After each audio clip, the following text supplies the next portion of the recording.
হযরত ওমর রাদিয়াল্লাহু তাআলা আনহু একটু পরীক্ষা করতে চাইলেন রাখাল রে, দেখি একটু বেশি দিলে কাজ হয় কিনা।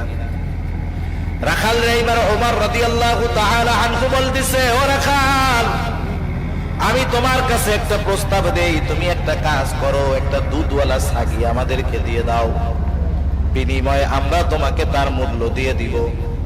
এতে আমাদের দুধের দ্বারা তৃষ্ণা নিবারণ হবে, গোশতের দ্বারা ক্ষুধা দূর হবে। তোমার মালিক যদি তোমাকে জিজ্ঞাসা করে যে ছাগল কোথায়, তুমি বলবা একটা নেকড়ে অথবা বাঘে আক্রমণ করে ধরে নিয়ে গেছে। এটা স্বাভাবিক, মাঝে মধ্যেই ঘটে। রাখাল বললে মালিক বিশ্বাস করবে। হযরত ওমর রাদিয়াল্লাহু তাআলা আনহু যখন রাখালরে বললেন, রাখাল, তোমাকে আমি কিছু টাকা দিচ্ছি, সম্পদ দিচ্ছি, তুমি ছাগল একটা দিয়ে দাও, তোমার মালিক যদি জিজ্ঞাসা করে তুমি বলবা নেকড়ের পাল আক্রমণ করে একটা ছাগল নিয়ে গেছে, তোমার মালিক সেইটা বিশ্বাস করবে। রাখাল সাথে